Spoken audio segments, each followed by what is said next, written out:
Okay, I had a little bit of a problem with the recording, so I lost all the mic audio, but these games were so sweet, I had to keep them.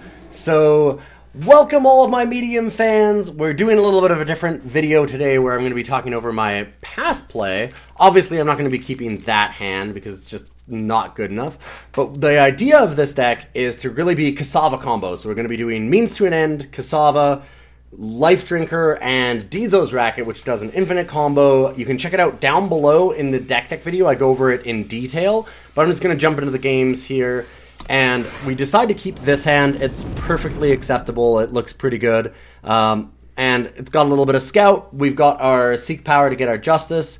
And we've got some removal and some ways to get some extra power cards out of our deck as well. And just search further down to call the deck as well here.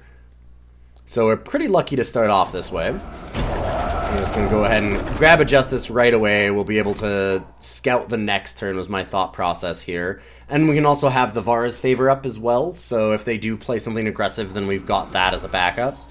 I was kind of surprised our opponent played Sanctuary Priest, and I assumed that then they would be like some kind of version of a Mask deck, maybe like a Mask Control deck, maybe Katra combo of some kind. It's a very interesting deck that we face here in round one. But we definitely, we don't want to keep that power card there, but the reason that I kept it is that we do need double Justice because we have things like Harsh Rule and we have Throne Warden that are very, very key to the deck, so I end up having to keep it. And our opponent, again, it just looks very, very much like they are some kind of a Mask combo deck here with the Temple Guide as well, Temple Scribe as well, sorry. Our opponent giving us a little bit of sass here, some BM, because they've got a really nice hand here with the Hammer and Stinger. So they like to BM us quite a bit in this match. This is somebody that I've seen quite a bit doing this. But that's the thing that happens. We're lucky to draw our Merchant, because that means that we can go ahead and grab Righteous Intent. We don't want to grab any of the Shadow cards here, because of the fact that we have all the Shadow Merchants. We have the Corendon Merchants to get those cards, but we only have the Smugglers to grab the Righteous Intent, which is one of the pieces of our combo. So go ahead and grab that, and we've got a nice blocker here to gain some life. Unfortunately, our opponent just has an incredible draw here and a string of Amaran Stingers. So we're in quite a bit of trouble. We have all of our power cards set up, and we do have 1/4 of the combo, so that's kind of nice. We still have some ways to dig. So we're not totally out of it yet. And of course, Cull the deck is nice here, because we're able to put 2 of the Scorpions on the bottom, which means that we only have 8 left in the top 20 cards. Probably pretty good for us. We're not likely to hit that many in the future at this point. Like, we're going to hit some, definitely, but thankfully it'll kind of lower our odds of that. We're going to swing in because there's no point in trying to block. We don't really have anything to do. And I'm gotta Desecrate so we can kill one of the Amaran Stingers and just kind of slow things down. Opponent with a Vara to follow it up, which is kind of nasty, but we did have that Desecrate. We were just kind of waiting for it. And now I get another Merchant, so now we're halfway to the combo. We can attack in again, play the Merchant, and we can trade off another power card here to get Lifedrinker or Means to an End. Just gonna pick up Means to an End. It kind of doesn't matter which one we get, because of the fact that we don't want to play any of them until we have the whole combo out, essentially. That Means to an End isn't going to be doing us anything in the meantime. We get a Mask here, which is pretty acceptable. It means that now we've got, like, the Vara's Favor is kind of online, and we can trade away on any of our extra power cards for the rest of the combo in our market. So not a bad thing to hit. We get our extra power off of this Hidden Road Smuggler, which is nice. And our opponent just plays a Duskwalker, which is really throwing me for a loop at this point. I have no idea what their deck is, and they managed to hit a Scorpion, but that draws us into Harsh Rule, which is excellent for us, because we can kind of wait here and bait out some more cards. I'd still pick off the Scorpion to make it look like we don't really have any way to deal with this board and to stall things out. I don't want to play the power card, because we have a lot of power, and we can just use that to send to the market and pull out the last pieces. So I'm just going to leave it in hand, and we're going to wait, and hopefully our opponent will play some more into our board here. They get Dispel, a main deck Dispel, and an Amaran Stinger, so unfortunate for us. And we're going to just do some chump blocks here. Our opponents used up most of their power, so at this point I had expected that, like, we're not going to get any more value out of the Harsh Rule. They're going to know that we have it, because there's no way that I block like this without having Harsh Rule. It'd be silly to play anything else onto this board. But then our opponent gives us a gift, and lets us just have Nightfall here, allowing us to hit another Scorpion Trap that we can just get rid of with the Harsh Rule, which is awesome. We get to bottom another one as well, so now we have very few of these Scorpion Traps left. There's only 6 left out of the original 10.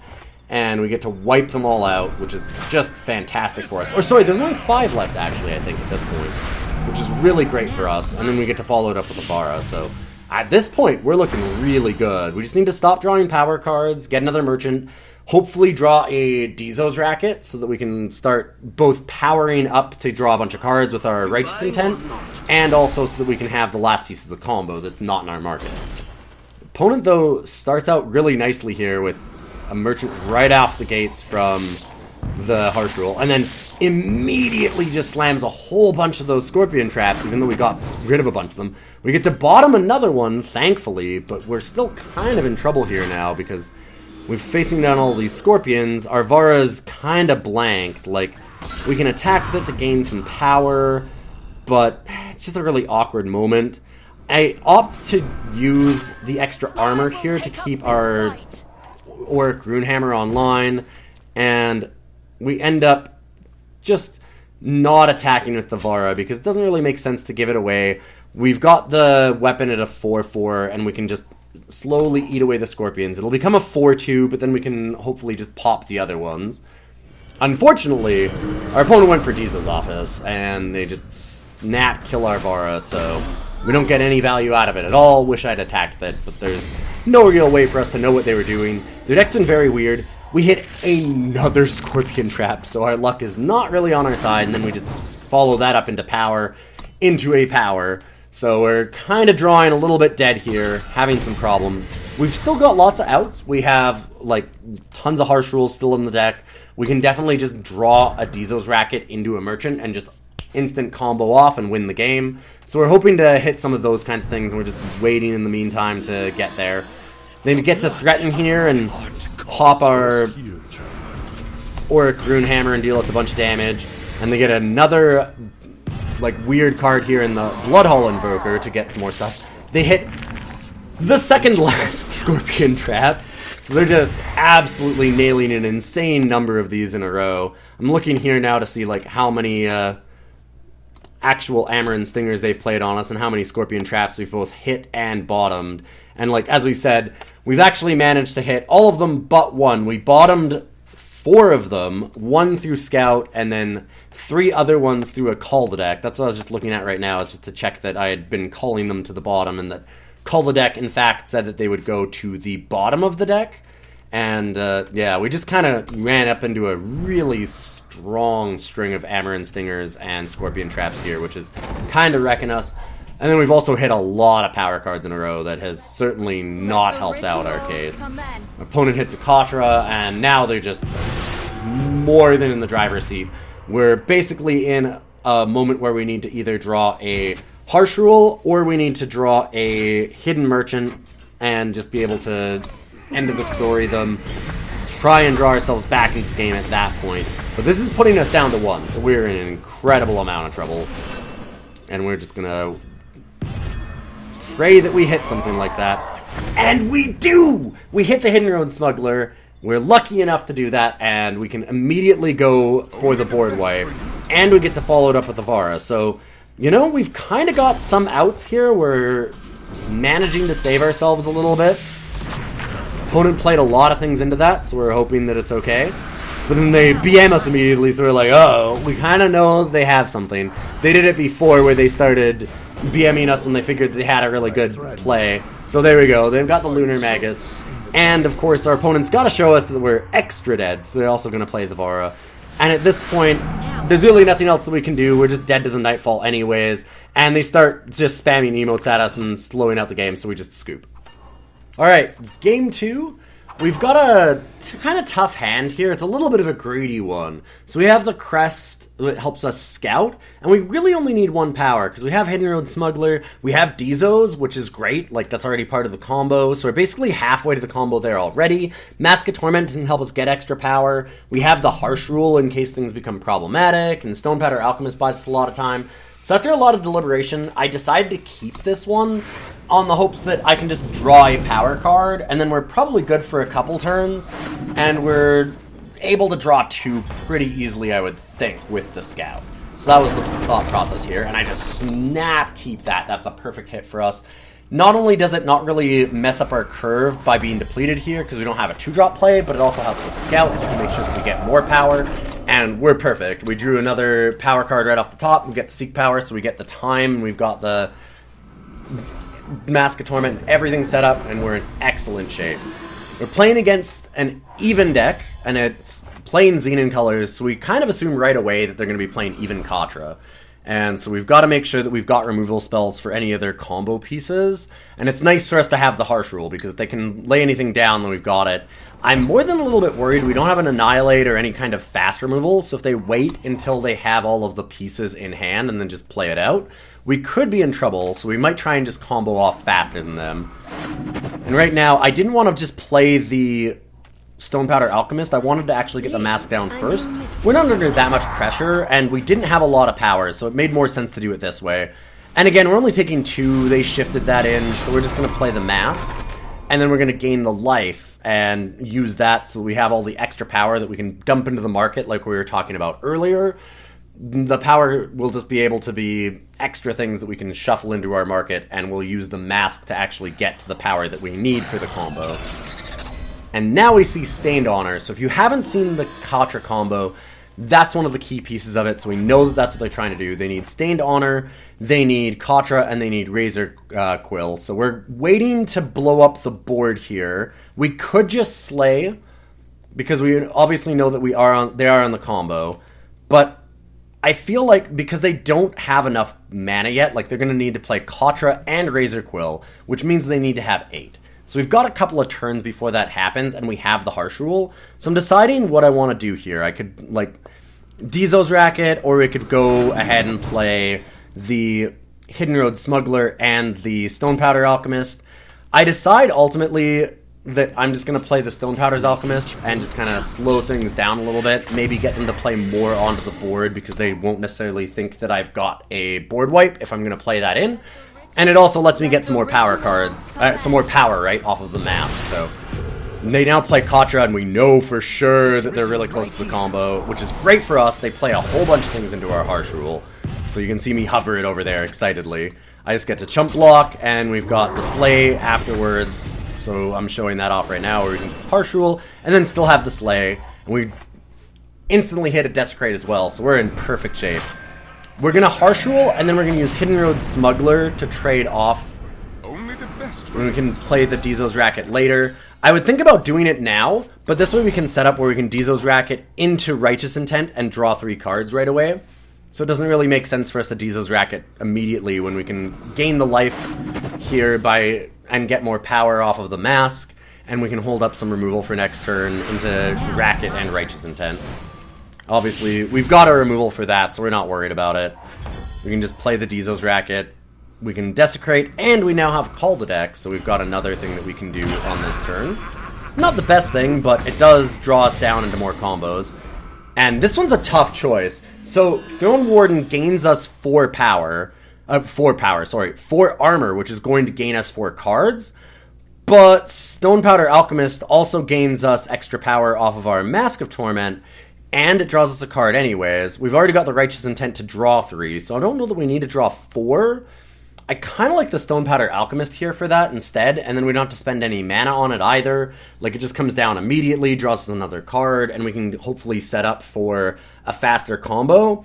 But I decide that I'm just going to dig. So I can play both of those in the same turn. We can gain a ton of cards off of them and set ourselves up for a pretty good shape. We've still got the Slay, so if they start playing any pieces of the combo, then we're still safe. And we're just going to draw a ton of cards here. So you can see Dizo's Racket doing its work. We managed to hit another Merchant, so we're close to comboing.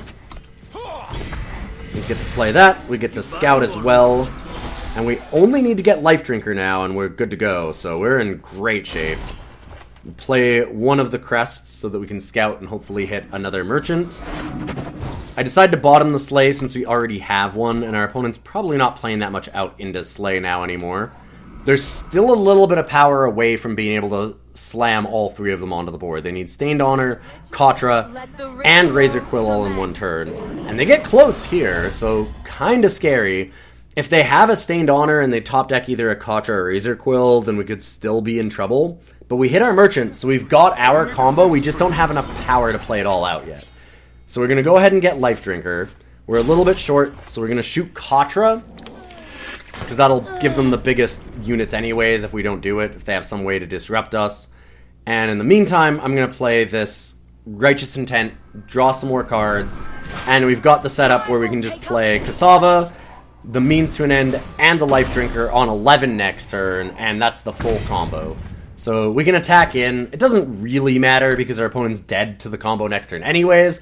And right now, I am super excited because basically the only outs is if our opponent already has a Katra, like I point out right there, into a Stained Honor top deck, which is so unlikely. And I'm just super scared that they're going to scoop before we actually manage to do the full combo. It's really, really, really scary for me because I want to show this off so bad. And we have a brief moment here where we wait for our opponent, and then boom, they show us a power card, and we know that we've got it. And I'm just praying that they don't end up scooping before that happens. But I don't think they know what's actually going down here. So now we just get to slam the full combo. We go Kesava and Means to an End. And that sets us up where now Lifedrinker gives us lifesteal, and Dizo's Racket makes us deal damage to ourselves whenever we gain armor. But Kesava also gains us life whenever we gain armor, and so it just kind of starts this infinite loop. So whenever we gain life, we gain armor off Kesava, and whenever we gain armor, we deal damage to ourselves equal to twice that, and it just loops larger and larger and larger while we draw our entire deck, and boom, nail them with a massive Means to an End, and it's super sick. So you'll even see the Means to an End is going to pop, and it'll hover over them, and they have to sit there and wait while we get the combo till we go to 999 on both life and armor, which is just the sickest thing. You can see it hover over their face right now. It's just so good. And they still have to just sit here while the combo resolves slowly, because it'll eventually stop itself once you hit maximum damage. Once you go to 512, and then it goes to 1024, and then it realizes, oh man, like this combo is infinite, and it stops it and lets you pop that last 25 damage on your opponent's face, which is just the sickest thing. So you end up with maximum health and armor and win the game. Moving on to game 3, we've got an interesting starting hand, but I think a pretty good one. We've got double Scout, and we have the Seek power. So we're able to get double Justice. We've got the Harsh Rule if they're an aggressive deck, and we've got some removal with the Auric Runehammer. So I think that this makes a pretty good starting hand, just being able to find what we need. And we do need a lot of power in this deck. Like we were talking about how the actual combo itself can be anywhere from like 18 to like 9 power in a turn to do it, depending on how safe you want to be. And so it's good to have a lot. We get a Cull the deck here, which is awesome. So now we can go for Throne Warden if we want, which could help us if we happen to have like a Dizo's Racket. We can kind of set up for that. Or it's just really good with our Auric Runehammer. So I'm going to go for that. We already have the Harsh Rule and the Auric Runehammer. So considering that we have 2 removal spells, it makes more sense to do it this way.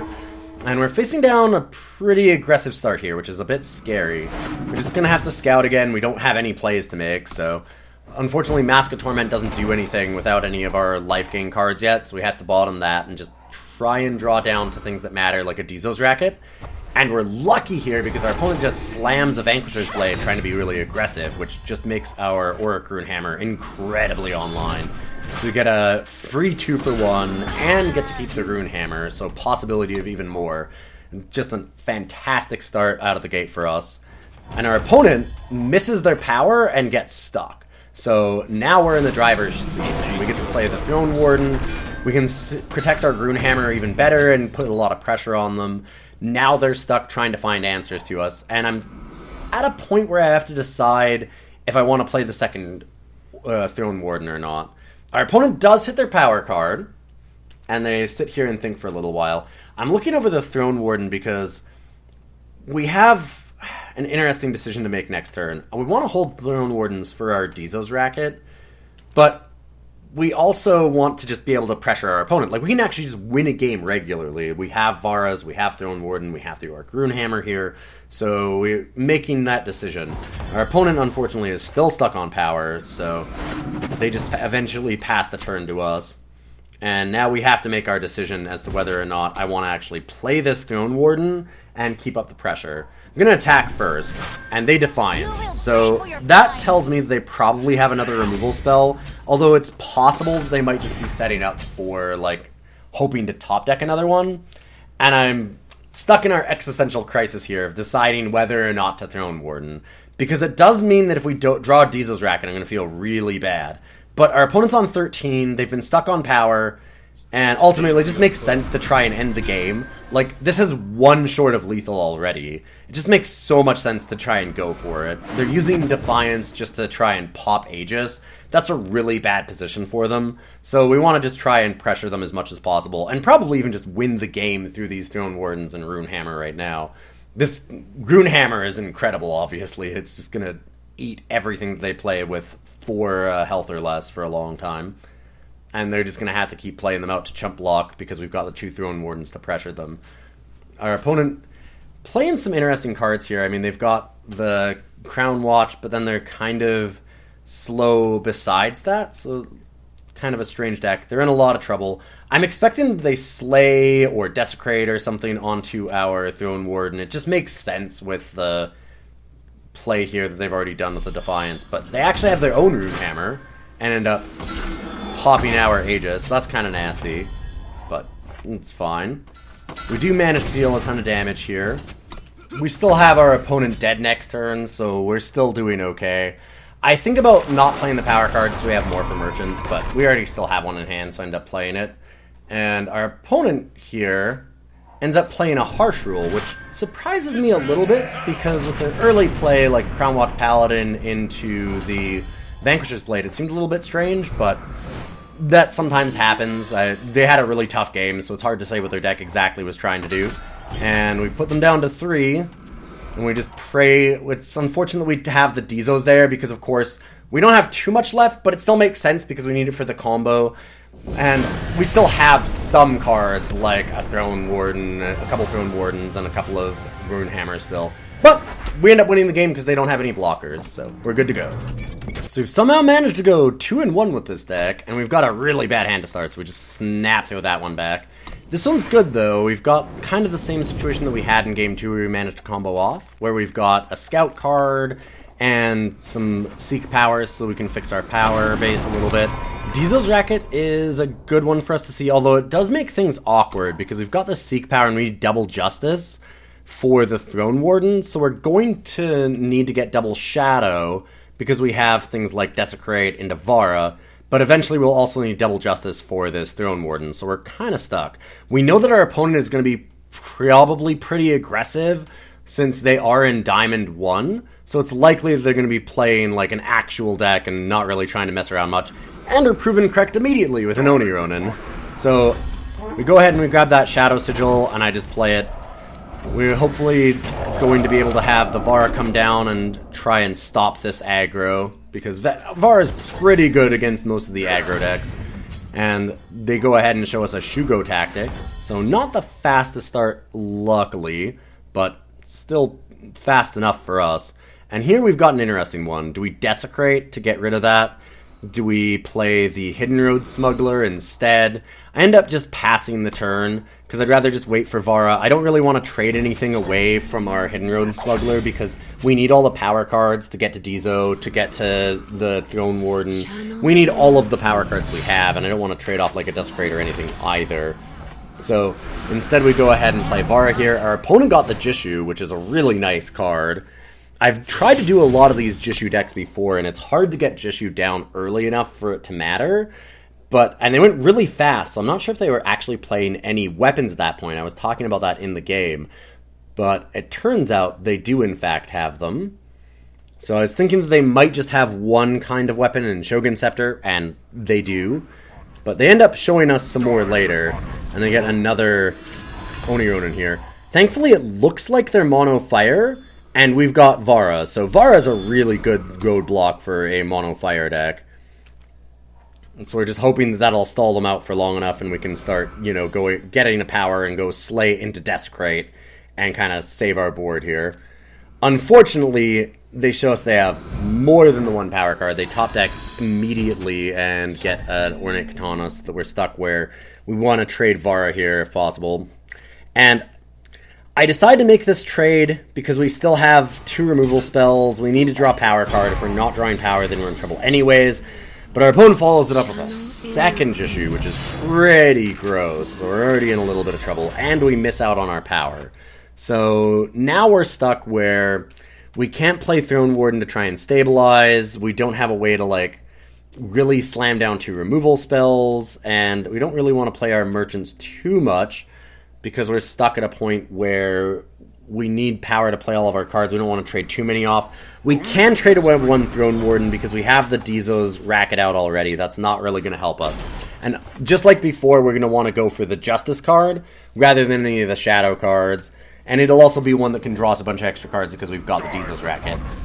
Opponent immediately gets their Scepter off the top, which we expect, and they're able to slam in with the 6-3. But thankfully we have removal for that. Unfortunately, they have not just the second Jishu, but a third one. Their hand is absolutely insane, so we're in a lot of trouble. We miss more power. We still have a chance, though, because we can still top deck like a Harsh Rule into a power card. I decide that we need to play more things onto the board just to try and block, and so we're going to get a Lifedrinker and pass, because we might just have to use Lifedrinker defensively here. Opponent gets another Shogun Scepter, and our merchant here at least allows us to trade with the 6-3, and we can use the other one, the 2-2, to trade with their 6-2 Overwhelm. But we are in incredible amounts of trouble. This many Jishus is so hard to do. I've been playing a lot of sub-submitted decks, and Jishu is one of the decks that was submitted, and getting a hand with this many Jishus is really hard. It's such a key part of that deck, and it's insane to have 3 of them. But it's even more insane to have 4. So at this point I was just laughing because like there's nothing that we can do here. We managed to draw a power card right at the end, so we get close to being able to Throne Warden. But yeah, quad Jishu is just more than enough, and they just kill us. We scoop the game. So we're on to the finals. We've had a bunch of really good games. I've been thinking about this one a lot, this hand, because it's kind of on that edge. It's a hand that's good, but it's not a hand that's good for the combo, which is why I kind of wanted to throw it back. Like, it's fine. It's got all of the things that we need. We get a nice curve here, 3, 4, 5. All we need to do is just draw 1 power, and we immediately get to see it, so it makes sense to keep. I just wanted to try and go for another combo, so that's why I was thinking about it. We had some really, really good games this time, though. I've been excited about all these games that we had. We're in a bit of trouble here because I have to stop the Teacher of Humility. There's no way that we can beat through a Disciplinary Weights, I don't think, considering that we used the Dizo's Racket, and we even drew it, right? Like, if we're going to draw 4 cards in a turn, they're all going to be really expensive, that's going to be hard for us to go off, but we're lucky enough to have the Auric Runehammer, so we can deal with it that way. And I'm just worried that our opponent's going to, like, Nightfall us here, or I was worried they were going to Permafrost our Stone Scar, but they didn't do that. They didn't get our Stonepowder Alchemist, so we just get to pop off the Teacher of Humility and pass the turn. A second Dizo's Racket isn't the best draw because we don't really need more than 1, but it's nice for us to just be able to merchant away anyways. It's not totally dead, it's fine. We have a lot of merchant stuff, and our opponent gets a really cool card here. I've had a lot of success with a Shifted Gar, just silencing both things. Luckily we do still get a free merchant off of it, and I just play the Vara here just because we want to have a blocker, just be able to attack it and put some pressure on them. But yeah, Gar is super obnoxious. I've had a lot of people scoop when I've managed to shift Gars out really, really cheaply against them. And yeah, we can see how powerful it is here. It's kind of obnoxious. And then our opponent shifts in a bunch more Scorpions. They're playing a really weird deck. I assumed at first that they'd maybe just be like a Nightfall deck, having played Elysian and playing out like a Teacher immediately, but that doesn't seem to be what they're doing, so I'm not sure what they're up to at this point in the game. And we're just going to be able to scout. We're lucky enough to have gotten our power card, and we can bottom that one instead, because we now have the Vara's Favor. And we can Dizo's Racket and set up for our big Throne Warden. We don't want to do that immediately, of course, even if we had an undepleted power card, because of the fact that then we just lose our Runehammer, and we don't want to do that. Like, it's still going to be able to pick us up another unit here for sure. So, I'm going to wait. And now we get to Runehammer first, which seems weird, but we're going to lose it anyways if we Throne Warden, because we're going to lose 4 life. So, now we get to Throne Warden, and boom, draw 4 extra cards. We get a whole bunch of power, which isn't the best, but we did get a Merchant in there, so we can throw some of it back, and that's more than fine for us. And now we get to see the spice that our opponent's doing. We get to see that they're actually running a Chalice list with all of these little units. So, pretty spicy list from our opponent. I'd love to see the rest of it. It looks kind of interesting. But we've got a decision point here. We can decide to Merchant. We've got a lot of things that we can Merchant away. We could actually keep the second Dizo's. It's normally one that we want to throw away right away. But this is one game where we might actually need the second Dizo's. Just because of the fact that, like, we've got a bunch of life still, and drawing a ton of extra cards, if we have the life to spare, is pretty reasonable. Like, we're at 27, we should be in good shape. But we just get to keep up the pressure. They're already down to 9. We're probably going to win this game normally before they're ever able to actually... we're able to ever combo off. And now they Breeze Dancer us as well. So, they're really on some spice. And we're going to hold up this Vara's Favor so we can pop off the Scorpion. We're really lucky to hit another Stonepowder Alchemist here off the Revenge. And now we get our Mask, so all of these extra power cards are just free to get from our Void. So we're going to obviously hold on to those so we can market them away. And our opponent has just seen enough, and they just scoop. So we had an awesome start there. We didn't manage to combo off, although we were definitely set up for it. We were really, really close to being there. All we needed to do was get 1 or 2 more merchants, and we were all the way into the combo. So, wonderful games this time. Sorry that we had to re-record them, but they were super hype. We had some great ones ourselves, managed to combo off in game 2.